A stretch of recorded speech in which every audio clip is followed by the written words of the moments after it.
Bonjour et bienvenue dans Faut pas croire. Que se passe-t-il après la mort? C'est la question suprême à laquelle personne n'a encore trouvé de réponse, mais quelques-uns d'entre nous disent avoir vécu une expérience de mort imminente qui a changé le cours de leur vie. Lumière bienfaisante, tunnel sombre, décorporation, voyage dans le temps, quelques secondes de mort clinique qui provoquent des hallucinations selon les scientifiques ou qui chamboulent l'échelle des valeurs selon certains témoins. Regardez ce reportage de Bernard Novet, on en parle juste après. Le jour se lève sur les eaux d'Air, dans le Val d'Airain. La lumière s'apprête à envahir la vallée. Aujourd'hui, c'est jour de messe pour l'abbé Vincent Lafargue. 3 familles de la région ont demandé le baptême pour leurs enfants. Au nom du Père et du Fils et du Saint-Esprit. Amen. Selon la liturgie, le baptême est signe de nouvelle vie offerte par Dieu. Une nouvelle vie, presque comme une seconde vie. C'est un chemin que connaît bien celui qui était jadis enseignant et comédien. Et je te marque de l'huile. Le théâtre, c'est ma première vie professionnelle avec la radio et ce sont des métiers merveilleux qui permettent d'être en lien avec les gens, qui permettent aussi de pouvoir transmettre quelque chose. Au fond, c'est une de mes vocations, je crois, c'est la transmission. Théâtre, enseignement, c'est aussi une vie d'homme pressé que menait Vincent. Jusqu'à ce jour de l'an 2000, où l'accident survient. Lui, en scooter, et en face, la voiture. Hospitalisé avec une quinzaine de fractures, on constate bientôt une hémorragie interne massive qui lui fait perdre connaissance. Malgré l'urgence des soins, son cœur s'arrête.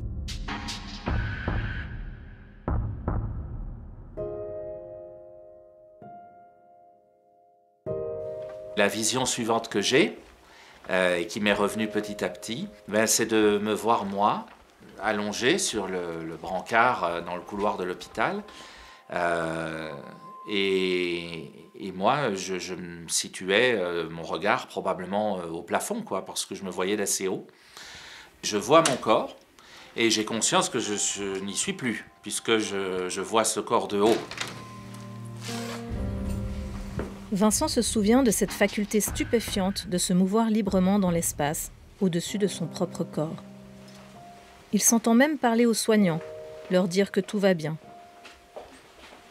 Jusqu'au moment où quelque chose d'extraordinaire survient. Au moment où ou en tout cas où j'ai voulu leur dire « Laissez-moi tranquille, ça va bien, je vais bien », j'ai été comme happé par derrière et retourné. Et là, il y a cette immense lumière que je ne peux pas décrire autrement que 1000 fois plus éblouissant que le soleil et pourtant parfaitement douce, qu'on peut regarder en face, sans problème, et attirante. J'ai pas été plus loin pour ma part. D'autres personnes qui ont vécu ces expériences ont été beaucoup plus loin, ont rencontré quelqu'un, ou un être de lumière, ou entendu une voix. Moi, j'ai pas eu tout ça. J'ai été attiré vers cette lumière, et puis, assez rapidement, j'ai été comme repropulsé dans mon corps, avec des douleurs atroces. Si on m'avait fait signer un chèque à ce moment-là en disant « Tu veux partir ou tu veux rester ?» j'aurais signé pour partir tout de suite. Tout de suite, tout de suite. Tellement j'avais été bien dans ce tunnel de lumière.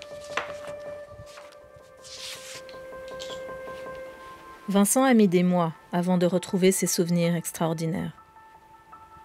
Et lorsqu'ils sont revenus, il les a d'abord pris pour des hallucinations de son cerveau blessé. Peu à peu, prudemment, il s'en ouvre à ses proches, à commencer par le chirurgien qui l'avait opéré. Je me suis trouvé face à un homme qui m'a dit « J'entends ce que vous me dites. En tant que scientifique, je ne peux pas l'expliquer, mais vous devriez lire certains livres, vous devriez rencontrer des gens, parce que vous n'êtes pas tout seul. Vous n'êtes pas tout seul à avoir vu ce que vous avez vu. Et moi, je vous crois, même si je ne peux pas l'expliquer. »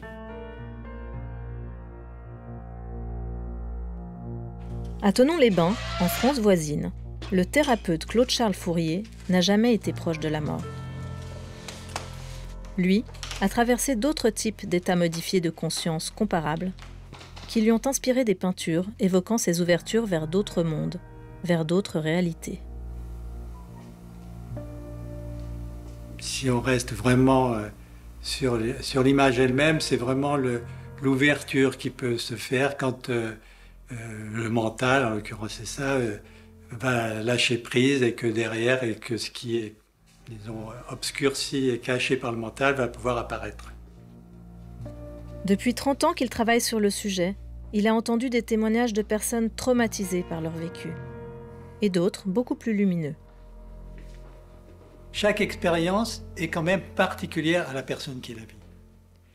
Et ça, alors là, il y a plein de facteurs qui entrent en jeu. Ça va être les conditionnements de la personne, aussi bien innés que acquis, entre parenthèses religieux, et puis le support psychologique de la personne, sa façon d'être psychologiquement, et puis d'autres facteurs aussi qui peuvent entrer en ligne de compte, qui font que l'expérience, tout en suivant souvent ce schéma identique, est quand même propre à chacun. Si chacun vit sa propre expérience, les sorties de corps, ainsi que les effets de tunnel ou de lumière intense, apparaissent souvent dans les récits. Et la question revient, ces visions sont-elles des hallucinations ? Ou les témoins ont-ils réellement vu quelque chose d'extérieur à eux-mêmes, qu'ils interprètent ensuite selon leur culture ou leur religion ? C'est quelque chose d'extérieur à eux-mêmes. Ils entrent dans des perceptions d'autres réalités. Alors, des fois, oui, et des fois non aussi, parce qu'il y a la part du mental qui, des fois, va faire un mélange, un mix de tout ça. Et alors, c'est là où ça devient ambigu, c'est qu'ils vont voir quelque chose, et puis ils vont, à partir de ce qu'ils vont voir, qui est un autre plan de réalité, ils vont développer d'autres choses qui ne sont pas de la réalité, qui sont issus de leur mental et de leur cerveau. Direction Lausanne, de l'autre côté du lac. Pour le neuroscientifique Sebastian Dieguez, les causes de tout cela sont plutôt à chercher à l'intérieur de notre cerveau. Parmi ces causes, une perte de synchronisation des sens. Cette dissociation peut créer des effets paradoxaux, comme par exemple le mal de mer, ou cette curieuse impression de se déplacer lorsque, assis dans un train à l'arrêt, on voit le train d'en face démarrer. Ça, c'est des exemples tout simples, mais ça peut aller beaucoup plus loin dans la pathologie, quand il y a quelque chose qui ne va pas dans le cerveau. Si ce que vous voyez ne correspond pas à où vous vous sentez, vous pouvez avoir l'impression très forte, en fait, de ne plus être tout à fait à l'intérieur de vous-même, d'être soit un petit peu dehors de vous-même, soit complètement à l'extérieur de vous-même. Peut-être qu'à cela s'ajoute une hallucination visuelle de vous voir vous-même à l'extérieur. C'est pour ça que les gens, des fois, se voient eux-mêmes, ou des fois, ils voient que l'endroit où ils se trouvent est à l'envers, alors que c'est eux qui ont l'impression d'être à l'envers, etc. Donc il y a plein de manières pour le cerveau, premièrement de dysfonctionner, mais ensuite d'essayer lui-même de corriger un peu ce qui lui arrive et de donner une explication rationnelle en quelque sorte et satisfaisante à son expérience. Les sorties de corps ou d'autres hallucinations plus transcendantales peuvent être étudiées en laboratoire et lors de pathologies cliniques. Reproduire des expériences de mort imminente est beaucoup plus délicat.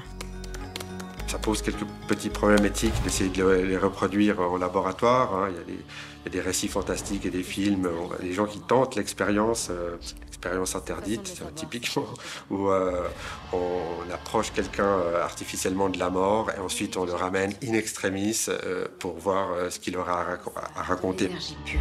Et elle joue du piano maintenant. On dirait que son cerveau a été reprogrammé. Je veux être le prochain. Chargé à 200. C'est un bon jour pour mourir. On dégage. Devant la difficulté de savoir si c'est une réalité différente de nous-mêmes qui se dévoile, Sebastian Dieguez propose une hypothèse inverse.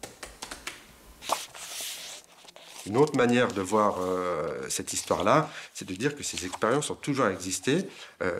À partir du moment où ces histoires sont racontées, qu'elles font du sens pour les gens, qu'elles sont éventuellement prises au sérieux, elles peuvent être réinjectées dans des traditions culturelles, dans des dogmes religieux, tout simplement dans la culture en général, où elles sont appropriées par les gens qui se racontent ces histoires. Ils ne les ont pas inventées, elles sont réelles, elles viennent du cerveau de gens qui ont eu ce type d'expérience et qui les ont prises pour argent comptant. La question reste ouverte. Les témoins ont-ils vu un au-delà objectif, une autre réalité ? Ou ce sont plutôt leurs vécus qui ont contribué à forger nos cultures, nos religions, bref, nos conceptions de cet ailleurs qui est un peu partout associé à l'expérience humaine. Pour l'abbé Lafargue, c'est une conviction marquée consciemment de sa foi chrétienne qui est née de son expérience. Pendant sa reconstruction, il s'est peu à peu tourné vers la prêtrise. Un changement de vie, comme on en voit souvent chez ceux qui ont vu la mort de près. Ça bouleverse et puis il faut en faire quelque chose. Parce qu'on se dit, moi j'ai cette chance immense, absolument imméritée. J'ai rien fait pour ça. Pourquoi moi j'ai une deuxième vie alors que d'autres jeunes dans le même type d'accident que moi meurent? Donc pourquoi moi? Et très rapidement ce qui vient c'est de me mettre au service des autres d'une manière ou d'une autre. Fallait que je rende service à mes prochains. C'était un leitmotiv. Matisse. Actif entre Aigle et le Valais, il poursuit aujourd'hui une formation d'aumônier des hôpitaux, où il peut être appelé au chevet de personnes en fin de vie. Là, son expérience acquiert encore une nouvelle dimension. Vous savez, avant de parler de la mort à quelqu'un qui est sur un lit d'hôpital, on prend des gants, hein. En général, c'est la personne qui évoque ce sujet-là. Et notamment si elle est en train de mourir et qu'elle le sait. C'est dans ce genre de cas que je peux parler de mon expérience. Je ne le ferai jamais autrement. Mais si la personne me parle de la mort, et si elle en a peur, par exemple, eh bien, je peux essayer de la rassurer de mon côté en lui disant que ce passage-là, je le connais, et qu'il est doux, qu'il est paisible, qu'elle va vers une lumière merveilleuse, quelque chose dont il ne faut pas avoir peur, quelqu'un dans ma foi dont il ne faut pas avoir peur non plus.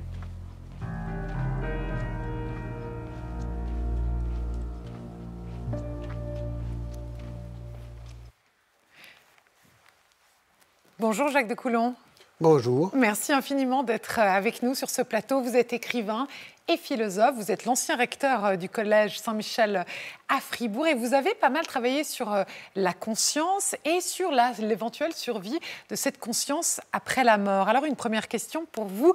On a vu dans ce reportage quelque chose de très touchant et c'est aussi la même chose quand on parle de ces expériences de mort imminente. Eh bien, il y a d'un côté la vérité d'une expérience vécue, ressentie, qui peut avoir des conséquences dans la vraie vie, comme on l'a vu avec l'abbé Lafargue. Et en fait, d'un autre côté, eh bien, le manque de réponses définitives, scientifiques. Jacques de Coulon, qu'est-ce qu'on peut faire comme ça dans cet entre-deux dans lequel on navigue quand on parle de ces questions ? Alors d'abord, comme vous l'avez très bien dit, c'est une question. Moi, je viens de la planète philosophie et le propre de la philosophie, c'est de se poser des questions et de ne pas s'enfermer dans une seule représentation et dans un seul dogme. Donc c'est très bien qu'on se pose ces questions. La grande question qui, pour moi, est posée ici, c'est la question de la connaissance de soi, qui est la base de la philosophie. Hein. Connais-toi toi-même. Et la connaissance de soi, est-ce que je suis simplement une somme d'organes sous l'égide du cerveau ou est-ce que je suis plus que cela? Le plus est extrêmement important parce que qu'est-ce que ce serait ce plus? Ça voudrait dire qu'il y a une conscience organisatrice qui soit indépendante du cerveau. Et ça, c'est la grande question des philosophes. Beaucoup de philosophes ont pensé qu'il y avait une source de conscience au-delà simplement de la matière, à commencer d'ailleurs par Descartes. On est cartésien lorsqu'on dit cela. Descartes qui met entre parenthèses les différentes sensations, les différentes pensées, et qui arrive dans ses méditations, d'ailleurs par la méditation, c'est important de le dire, aller au milieu de soi-même, la méditation, qui arrive à cette constatation, mais qui est en même temps une sorte d'illumination. Il est devant sa cheminée, en robe de chambre, etc. Et il dit, tout à coup, même si tout est faux, même si tout est rêve, je suis, j'existe. Et il n'est pas possible, je ne peux pas imaginer que je n'existe pas. Je peux imaginer que ce studio de télévision disparaisse, je peux imaginer que Genève disparaît, je peux imaginer que mon corps disparaît, parce que c'est un objet, mais pour imaginer que cela disparaisse, dit Descartes, je suis obligé, il y a toujours en amont une source de conscience pour imaginer. Donc il est impossible de se représenter le néant. C'est ce que disaient déjà les Grecs. Hein. Et donc il y a différents niveaux de conscience, que disait Platon dans la caverne, il y a le dehors de la caverne.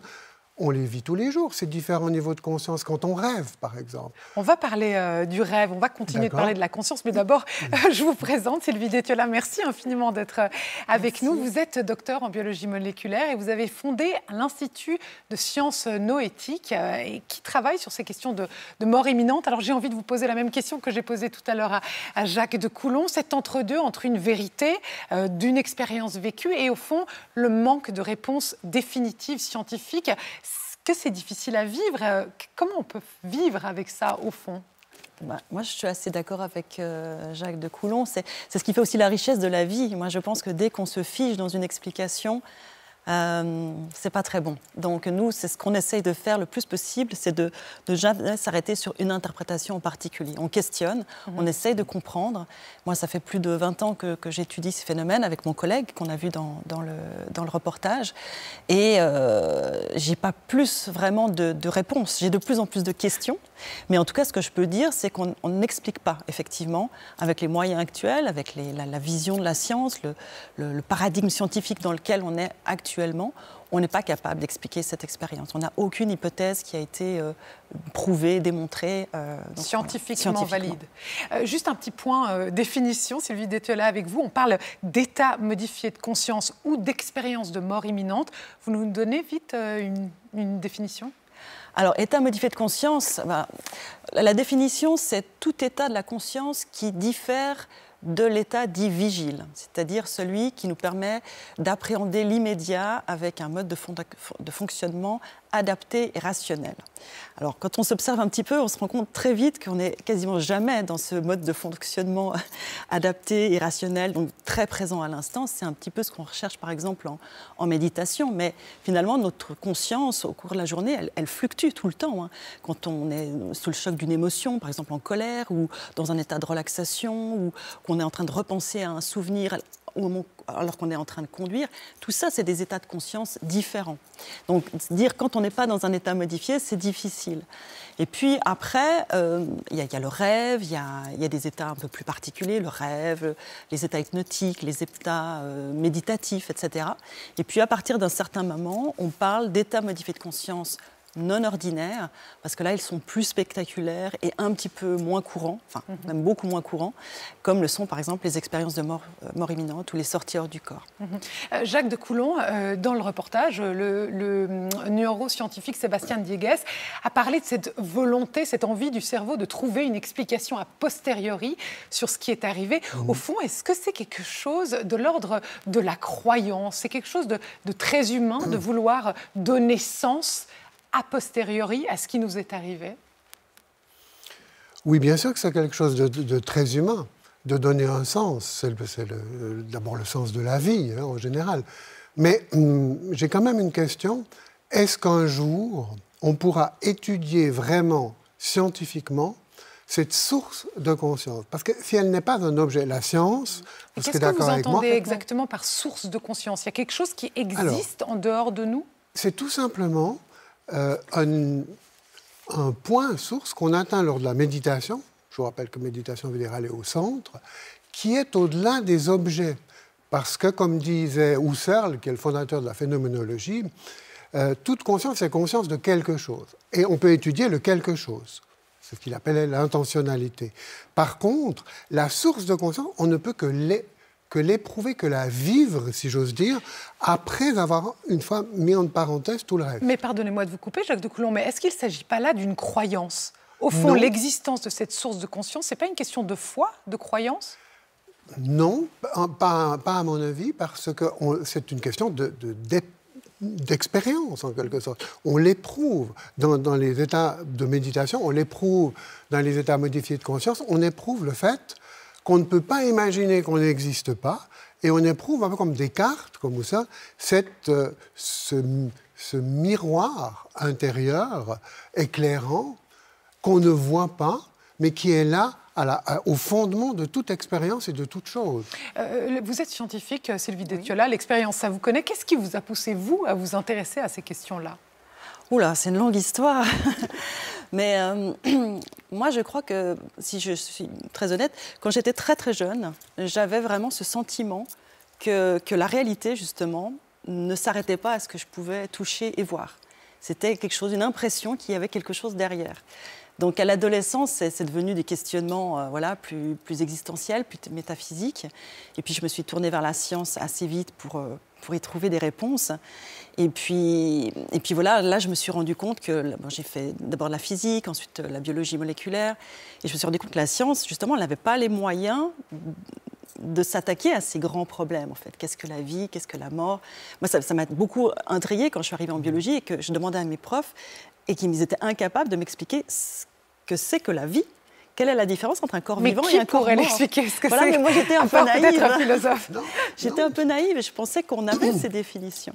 Et en fait, je me suis rendu compte que la conscience non plus, on ne l'expliquait pas.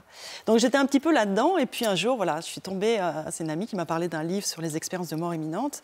Et pour moi, ça a été un déclic parce que je me suis dit, on ne peut pas s'intéresser à ce sujet sans avoir continuellement, avec une démarche scientifique. Je pouvais associer ma démarche quand même scientifique, qui fait vraiment partie de moi, mais avoir toujours à l'esprit ces questions fondamentales pour moi que sont quel est le sens de tout ça, la vie, la mort, la conscience. Est-ce que vous avez eu des expériences, alors pas de mort imminente, mais de conscience hors du corps, comme ça? Alors, au début, pas. Alors après, à l'enfance, oui, je pense. Et après, il y a eu toute cette période très universitaire où là, justement, je suis rentrée dans des conditionnements très scientifiques et j'ai refermé tout ça.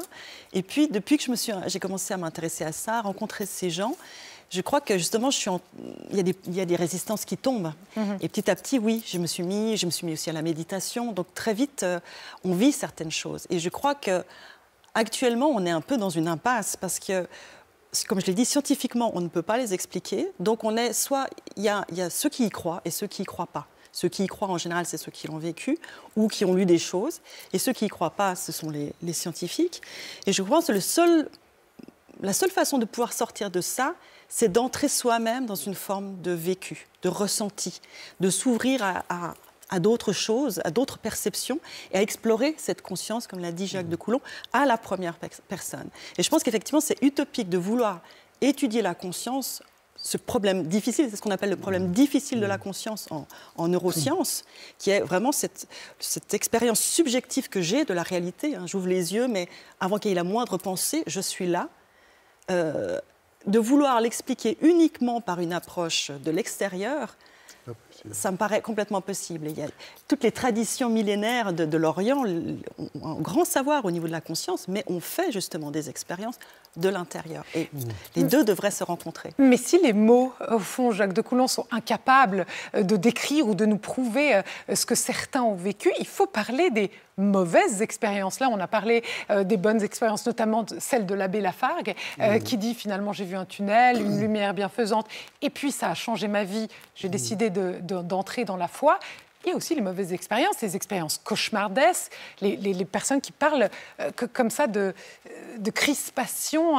Donc quel sens donner à ce genre d'expérience? C'est pas toujours tout joli et tout rose et bienfaisant.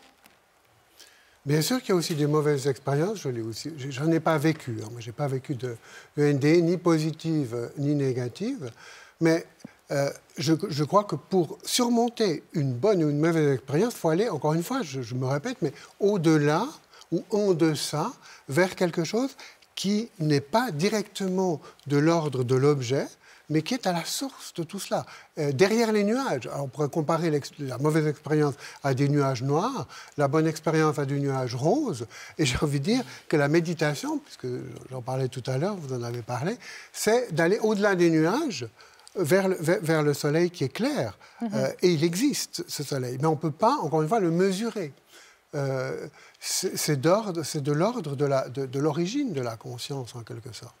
Et puis que dire, Sylvie Détiollat, de la solitude de ceux qui ont vécu ces NDE, ces Near Death Experience en anglais, ces expériences de mort imminente, ou même ces voyages de conscience. Au fond, ils ont du mal à en parler, ils ont du mal à partager avec des mots, avec leurs contemporains. Il y a une forme de solitude. Bien sûr, parce que c'est une expérience qui est au-delà des mots, qui est intransmissible.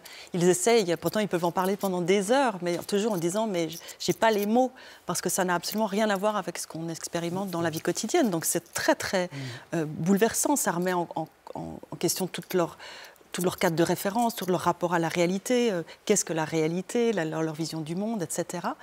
Et j'aurais voulu juste rebondir sur ce que disait Jacques de Coulomb par rapport à ces expériences négatives. Vous avez posé la question. Nous, on a étudié ces expériences-là. Et alors, c'est une hypothèse qui mériterait d'être vérifiée, mais notre sentiment, c'est que ça se produit, alors soit quand il y a des conditionnements religieux assez forts, dont les personnes ne sont pas forcément conscientes, mais parce qu'il y a des expériences qui sont vraiment du type infernal. Hein. Donc il y a des gens qui ont baigné vraiment dans un contexte religieux assez fort. Et puis, dans d'autres cas, on s'est rendu compte que c'était probablement la peur de mourir, la peur de l'inconnu, la peur de lâcher prise, de se laisser aller dans l'expérience, qui justement la faisait évoluer vers quelque chose de négatif, où là, justement, le mental peut être très créateur, et où là, les nuages noirs vont s'amonceler, justement. Et en fait, parce qu'il y a des expériences négatives qui se transforment instantanément en expériences positives, quand les gens, tout d'un coup, se disent « j'en pouvais plus, j'ai lâché, j'ai accepté ». Voilà. Et donc, nous, une partie de notre message, c'est-à-dire il faut se préparer à tout ça, il faut savoir, ça se prépare en fait, la mort. Sylvie Détiola, est-ce que vous croyez à une vie après la mort? Oui. Alors, je dirais même plus que ça. Maintenant, c'est une conviction extrêmement intime, comme je le disais avant, parce qu'il y a un moment où on entre dans des ressentis, c'est autre chose qu'une croyance. Et vous, Jacques de Coulomb, la vie après la mort? Oui, je crois profondément à une vie après la mort, dont on peut pressentir l'existence à travers les changements de conscience qu'on vit déjà dans la vie. Parce que je vous rappelle quand même que la vie, comme disent les stoïciens, est une succession de transformations et donc de petites morts. La naissance, en quelque sorte, c'est le passage d'un état de conscience dans l'utérus à un autre état de conscience qui est notre monde où nous nous trouvons actuellement. Et puis ensuite, il y a la jeunesse, l'adolescence. On passe de matrice en matrice et en quelque sorte, on vit tout le temps des petites morts. Et je suis convaincu que la mort est un cas particulier d'un passage vers une ouverture plus grande. Un peu comme la naissance. On était dans un espace restreint, on s'ouvre tout à coup dans un nouveau monde. J'en suis absolument convaincu. Et je suis convaincu que la mort, c'est un peu comme se réveiller d'un rêve. C'est ce que j'ai vécu très brièvement lors d'un voyage en avion lorsque je rentrais du Brésil, où l'avion s'est mis à tanguer au milieu de l'océan. Bref, il y avait eu des accidents à ce moment-là, et j'avais extrêmement peur. Et à ce moment-là, je me suis dit, avec Descartes, et si je rêvais? Et vous avez cru que vous rêviez? Et je me suis dit, je rêve, et lorsque je meurs en rêve, je me réveille dans un autre état de conscience, peut-être dans mon lit, mais je suis convaincu que la mort, c'est la même chose. C'est le passage d'un état de conscience. Et ça vous a relaxé. Merci infiniment. Merci infiniment à vous deux. Il nous faut conclure. Quant à vous, si vous voulez nous écrire, vous pouvez le faire sur nos réseaux sociaux ou alors à l'adresse qui s'affiche fautpascroire@rts.ch.